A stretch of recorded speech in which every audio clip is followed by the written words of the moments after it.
Assalomu alaykum barchangizga. Men Umida 4 yillik florist master sifatida sizlarga 15 kunlik challenge'imizni 2-kunini boshlab olamiz sizlar bilan.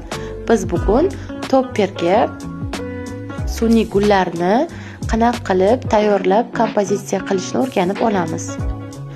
Men topper buyurtma qilgan edim. Topperimda ozgina cheti siniq keldi, lekin uni ham qanaqa qilib yopib yuborishni o'rgatib o'taman. Bu eng arzon topperlardan biri, lekin juda ham sifati yaxshi.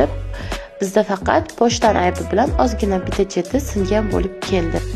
Mana shunaqa po'kak yordamida ozgina pistolet kley bilan qotirib olamiz va topperimizga yopishtiramiz. Bu nima uchun kerak bo'ladi? Gullarimizni chiroyli qilib qotirib olishimiz uchun bizga yordam beradi. Menga obuna bo'ling va o'zingizning fikringizni kommentariyaga yozishni unutmang. Keyingi darslarimiz qanaqa gullar yoki qanaqa taqinchoqlar bo'lishini aytib o'tishni ham unutmang. Men bu kompozitsiyaga 30 ming so'mlik, 50 ming so'mlik gullardan foydalandim. Ya'ni hamma joyda narxi har xil. Bitta kompozitsiyamizdan, ya'ni bitta vetka bizga bemalol yetadi. Buni o'zi qo'shimcha barglari, sun'iy zelenlari bor. Bemalol foydalansanglar bo'ladi. O'zimizga kerakli bo'lgan uzunlikda kesib olamiz va barglarini, zelenlarini ajratib olamiz. Uzunligini, shaklini bemalol o'zingiz xohishingiz bo'yicha kessangiz bo'ladi.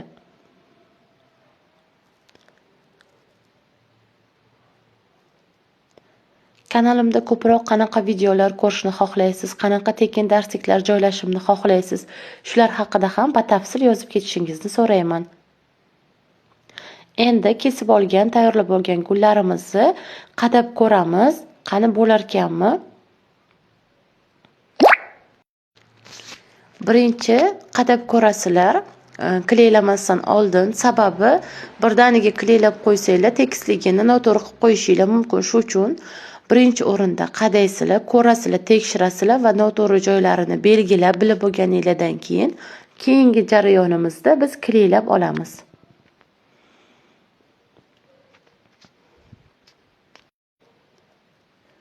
Bu oddiy tayyor vetkadan tayyorlayapman. Xohlasanglar izolon, sovun gullardan, har xil gafri qog'ozdan, lentadan yoki boshqa sun'iy gullardan bemalol foydalansanglar bo'ladi. Aynan shu gul bo'lishi shart emas. Mana tayyorlab ko'rdik. Juda ham chiroyli chiqdi. Oralariga xohlasanglar har xil zelenlar qo'ysanglar bo'ladi, gullar qo'ysanglar bo'ladi.